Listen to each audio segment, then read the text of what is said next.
Welcome to Office Revenge Hub. Sit back for today's revenge tale. I lost my promotion to someone who didn't deserve it. Then I became their boss. My name is Sarah Mitchell, and for 4 years I gave everything to Westbridge Marketing Group. I wasn't just another account manager.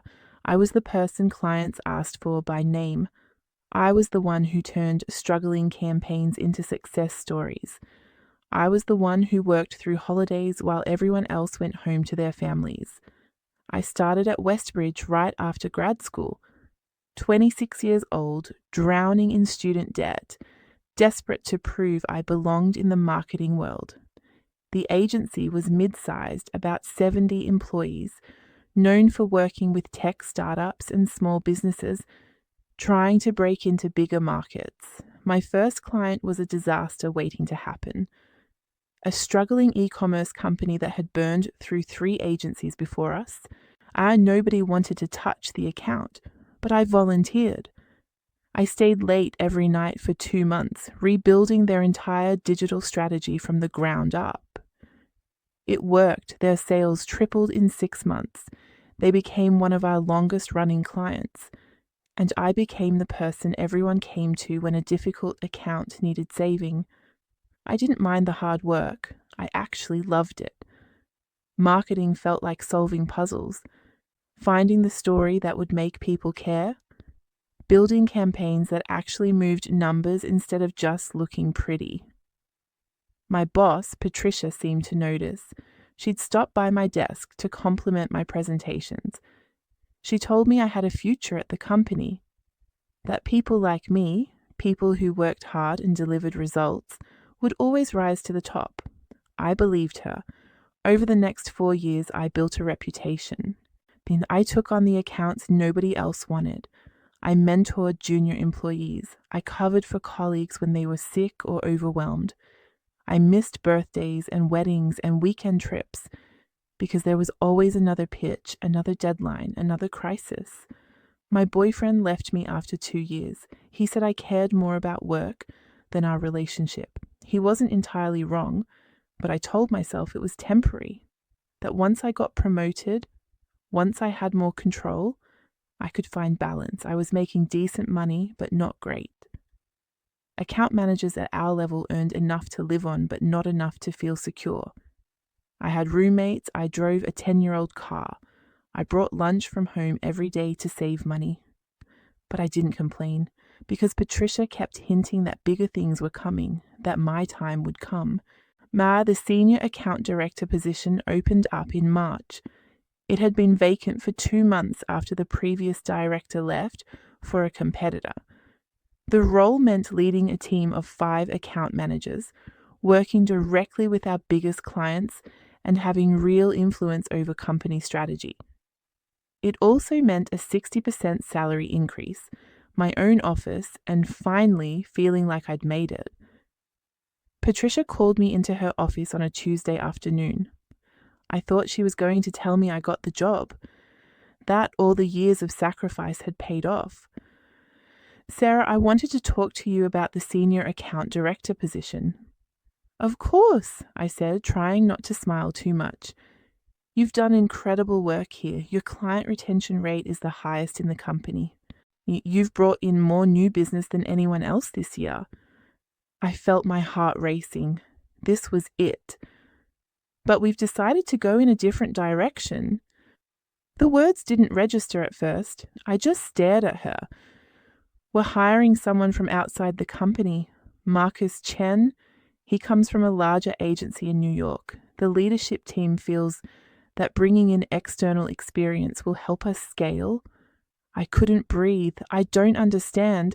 I've been here 4 years. I know every client. I know every process. I've trained half the people who work here. Patricia's expression was sympathetic but firm. I know this is disappointing, but Marcus has experience at agencies twice our size. He's worked with Fortune 500 companies. It's the kind of perspective we need right now. So everything I've done doesn't matter? Of course it matters. You're a valued member of this team. We're hoping you'll help Marcus transition into the role. Show him how things work here. Be a team player. a team player, after 4 years of being the best player on the team. And Sarah, Patricia added, I need you to keep this conversation confidential until we make the official announcement next week. It's important for morale. I walked back to my desk in a daze. My hands were shaking. I sat down and stared at my computer screen without seeing anything. 4 years. 4 years of late nights and missed opportunities and putting this company first. And they wanted me to train my replacement. To smile and be professional while someone else got everything I'd earned. The official announcement came the following Monday. Patricia gathered everyone in the main conference room. Now she introduced Marcus Chen with glowing praise, talked about his impressive resume, his innovative ideas, his leadership experience. Marcus was 38, polished, confident. He smiled and said all the right things about being excited to join such a talented team, about learning from everyone, about collaboration. I watched my colleagues congratulate him, watched them smile and shake his hand. None of them knew I'd been passed over, that I'd been told to keep quiet. After the meeting, Patricia asked me to show Marcus around, to introduce him to the key clients, to walk him through our systems. I wanted to quit right then, to tell her what she could do with her team player speech, but I had rent due in 2 weeks. I had student loans and credit card debt and no safety net. So I smiled, and I showed Marcus everything. Oh, the first week was humiliating. Marcus would ask me questions about clients I'd managed for years, and I'd explain everything in detail. Then he'd present my information in meetings as if he'd discovered it himself. Patricia would nod approvingly, impressed by how quickly he was learning. I'd sit there silent, watching him take credit for my knowledge. The second week, Marcus started making changes. Small things at first. He wanted to reorganize the team structure, change our reporting processes, implement new software that he'd used at his old agency. Some of his ideas were fine, but some were terrible. They ignored how our specific clients worked. They added unnecessary complexity to systems that were already efficient. When I tried to explain this in a team meeting, Marcus smiled condescendingly. I appreciate your input, Sarah, but this is how top-tier agencies operate. I think you'll see the value once we implement it. Patricia backed him up. Let's give Marcus's approach a chance. Fresh eyes can be valuable. I stopped offering suggestions after that. By week 3, things were falling apart. The new software Marcus insisted on was glitchy and confusing. Clients were frustrated because their main contacts kept changing. 2 junior account managers were overwhelmed because Marcus had reassigned projects without understanding their workload. I watched it happen and said nothing. I did my job, managed my accounts, kept my head down. Then one of my biggest clients, a software company called Nexus Tech, threatened to leave. They'd been with us for 3 years. I'd personally managed their account from day one. Their CEO, Rachel, trusted me completely. We'd built a relationship based on honest communication and consistent results. Marcus decided he should take over the Nexus account. It was our 3rd largest client, and he wanted to prove he could handle premium accounts. I tried to warn him. Rachel is very hands-on. She likes detailed reports and doesn't respond well to corporate jargon. She values authenticity.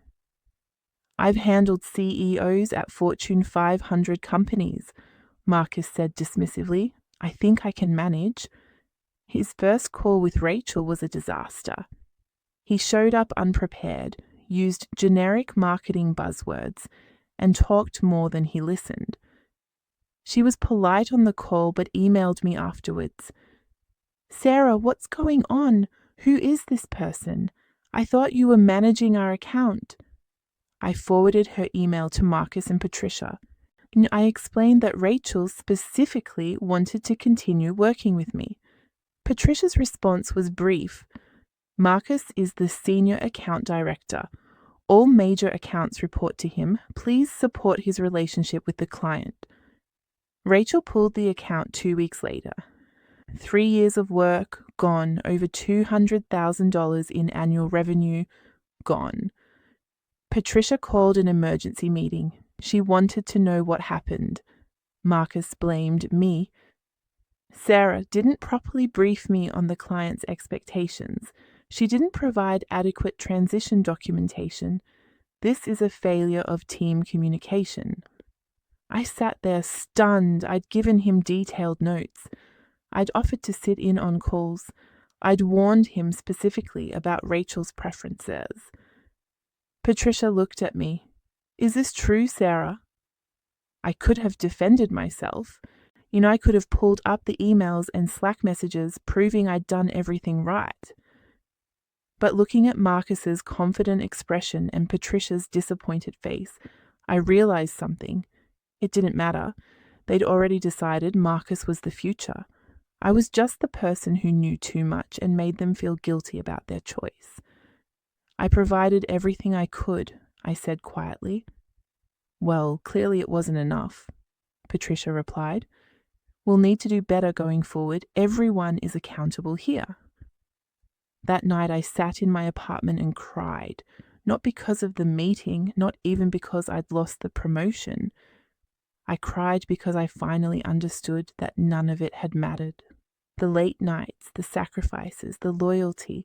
I'd given 4 years to people who saw me as disposable. My roommate found me on the couch at midnight, so staring at nothing. You okay? She asked. I need to quit, I said, but I can't afford to. Then don't quit, she said. Just stop caring. It sounded simple, but I didn't know how to do that. I'd built my entire identity around being good at this job. The next few weeks were dark. I went through the motions at work, showed up, did the minimum, went home. I stopped volunteering for extra projects, stopped staying late, stopped mentoring junior employees. If someone asked for help, I'd point them to the documentation and move on. My colleagues noticed. A few asked if I was okay. I said I was fine, just tired. Marcus noticed too. He made comments in meetings about my lack of enthusiasm, about needing everyone to step up. Patricia would glance at me meaningfully when he said these things. I didn't care anymore. I started applying to other jobs, but the market was brutal. Every position had 300 applicants. I'd get through phone screens and then hear nothing, or I'd get rejected because I didn't have enough leadership experience. The irony wasn't lost on me. I couldn't get promoted at my current company because they wanted external experience. I couldn't get hired elsewhere because I didn't have the title proving I had that experience. I was trapped. 2 months after Marcus started, 3 more clients left. Not because of me, because Marcus's changes had created chaos. Deliverables were late. Communication was inconsistent. The quality of work had declined. But Patricia kept defending him, kept saying he needed time to adjust. That change was always difficult at first. I watched the company I'd helped build start to crumble. I felt nothing. Then something shifted. I was sitting at my desk on a Friday afternoon, mindlessly scrolling through LinkedIn, when I saw a post from a former colleague. Her name was Jennifer, and she'd left Westbridge 2 years earlier to start her own marketing consultancy. Her post was about landing a major client. She was celebrating. Her small team had just signed a 6-month contract with a national retail chain. I clicked on her profile. She'd built something real. 4 full-time employees, 15 clients, her own office space.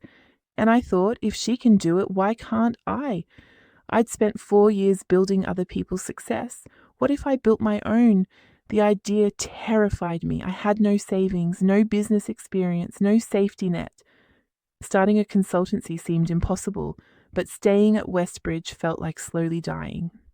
That weekend, I made a spreadsheet, listed my skills, my client relationships, my expenses, how much I'd need to survive for 6 months while building something from scratch.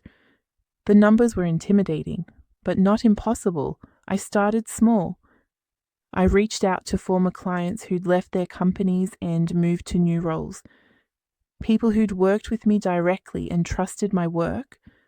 I didn't pitch anything, I just reconnected, asked how they were doing, offered to grab coffee. 3 of them mentioned they were unhappy with their current marketing agencies. They asked if I'd be willing to do some freelance consulting. I said yes. I started taking freelance projects in the evenings and on weekends. Small stuff at first, strategy sessions, campaign audits, nothing that would violate my employment contract with Westbridge. Yeah, the work was energizing in a way my day job hadn't been in months. These clients actually listened to me. They implemented my suggestions. They saw results and were grateful. One client referred me to another, then another. Within 2 months, I was making almost as much from freelance work as I was from my salary at Westbridge. I kept my head down at the office, did my job, stayed unremarkable. Marcus and Patricia seemed relieved that I'd stopped being difficult. They had no idea I was planning my exit. I saved every dollar I made from freelance work. I built relationships with designers and copywriters I could contract with. I studied business formation and client contracts and accounting. I worked 18-hour days between my job and my side projects. I was exhausted. But I was also alive in a way I hadn't been in years. After 4 months, I had enough saved to survive for 6 months without a salary. I had 5 clients ready to sign contracts the day I went independent. I had a business plan and a registered LLC. I turned in my notice on a Tuesday morning. 2 weeks, professional and clean. Patricia seemed shocked. "Where are you going?"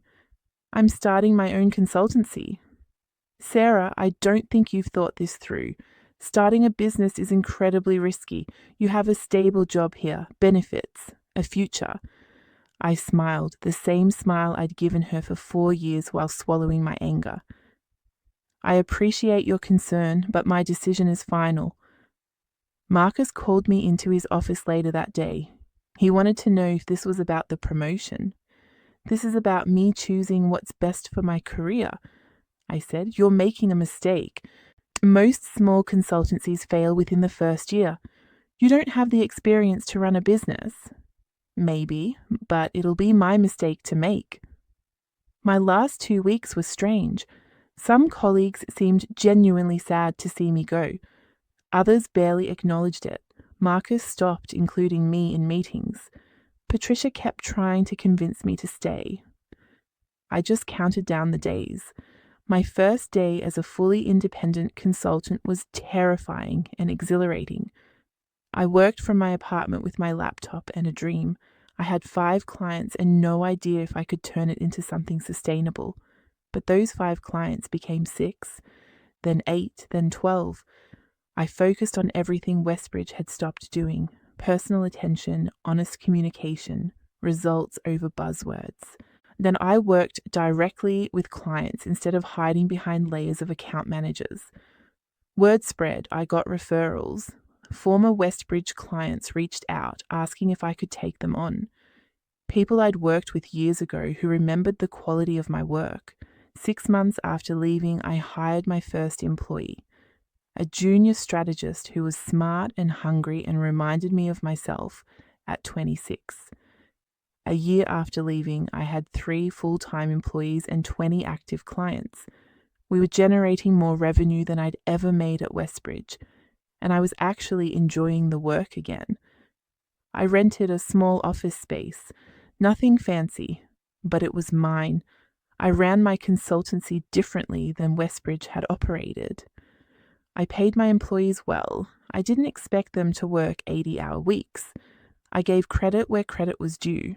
When someone did good work, I promoted them. I didn't make them wait 4 years and then hire someone from outside. The business kept growing, not explosively, but steadily. We built a reputation for being reliable, honest, and effective. 18 months after I left Westbridge, I got a LinkedIn message from Patricia. She wanted to meet for coffee, said she'd love to catch up. I almost declined, but curiosity won out. We met at a cafe downtown.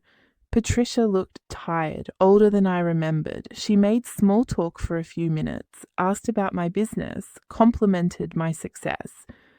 Then she got to the point. Sarah, I'll be direct. Things haven't been great at Westbridge since you left. We've lost more clients. Team morale is low. Marcus isn't working out the way we hoped. I sipped my coffee and said nothing. Well, we're restructuring, creating a VP of client services role, someone who can rebuild relationships and stabilize the team. I immediately thought of you. You want me to come back? Yes, with a significant title upgrade, 20% more than you were making when you left. Your own team, real authority. 2 years ago, this offer would have felt like vindication, like finally getting what I deserved. Now it just felt sad. Patricia, I appreciate the offer, but I'm not interested. Sarah, I know we made mistakes, but this is a genuine opportunity. You'd be coming back in a leadership position. Things would be different. I'm sure they would be, but I've built something for myself, something I control. I'm not interested in going backwards. She looked deflated. Is there anything I can say to change your mind? No. But I hope you find the right person. I left that coffee meeting feeling lighter than I had in years. She'd offered me the validation I'd once desperately wanted, and I'd walked away from it without a second thought. 3 months later, I heard through the industry grapevine that Marcus had been let go, that Westbridge was struggling, that they'd lost 30% of their client base in 2 years. I didn't feel satisfaction. I didn't feel vindicated. I just felt grateful I wasn't there anymore. My consultancy kept growing. We hit 30 clients, then 40. I hired a chief operating officer to help manage the day-to-day so I could focus on strategy and growth. 2.5 years after leaving Westbridge, one of my former junior colleagues reached out. Her name was Amy, and I'd mentored her when she first started. She was still at Westbridge. She said the company was being acquired by a larger agency, that most of the staff was being let go or absorbed. She asked if I was hiring. I looked at her resume. She'd grown a lot in 2 years, developed new skills, managed challenging accounts. I hired her as a senior account manager, gave her the title Westbridge never would have, paid her well, trusted her to do good work. She thrived. Over the next year, I hired 3 more former Westbridge employees, people who'd been overlooked or undervalued, people who were talented but stuck.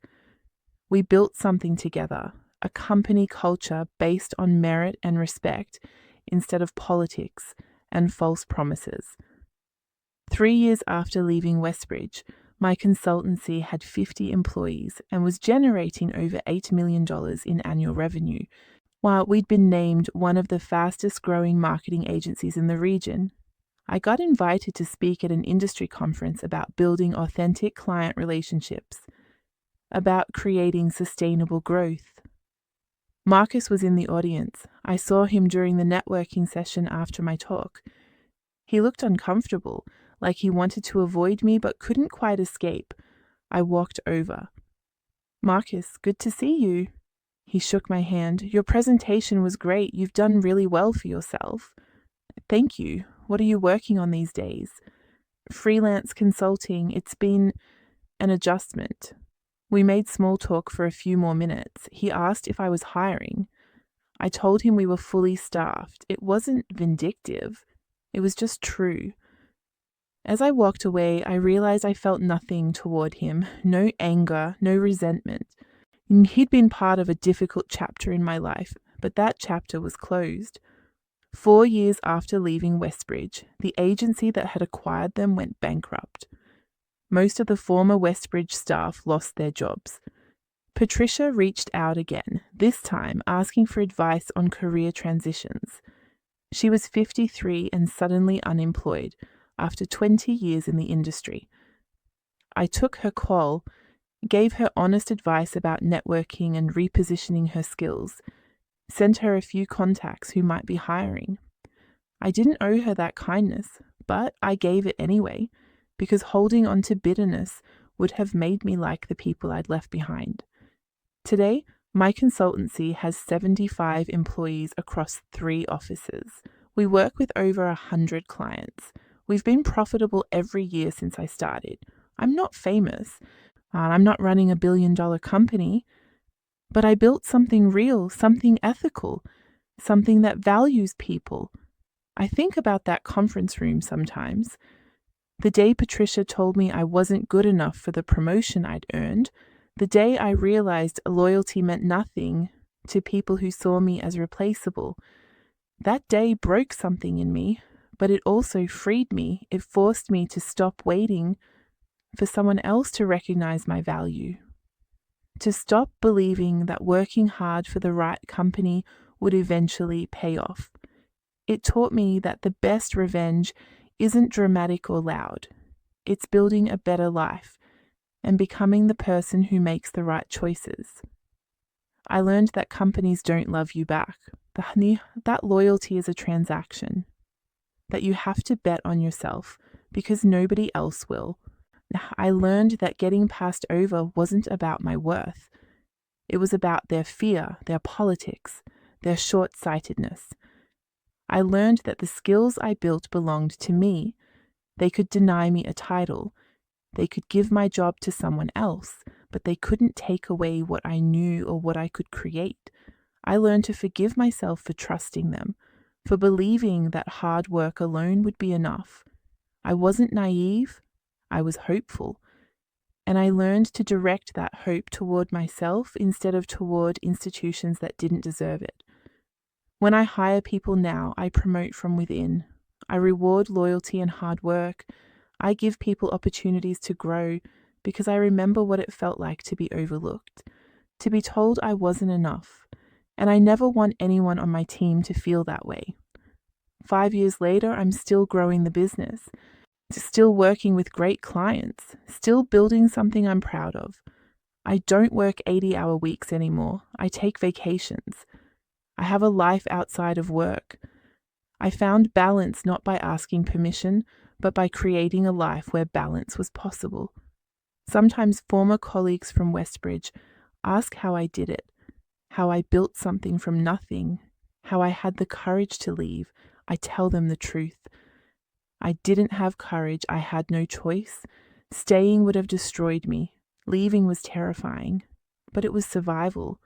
I tell them that revenge isn't about destroying the people who hurt you. It's about building something so good that their mistake becomes obvious. I tell them that success isn't about proving something to people who doubted you. It's about proving something to yourself.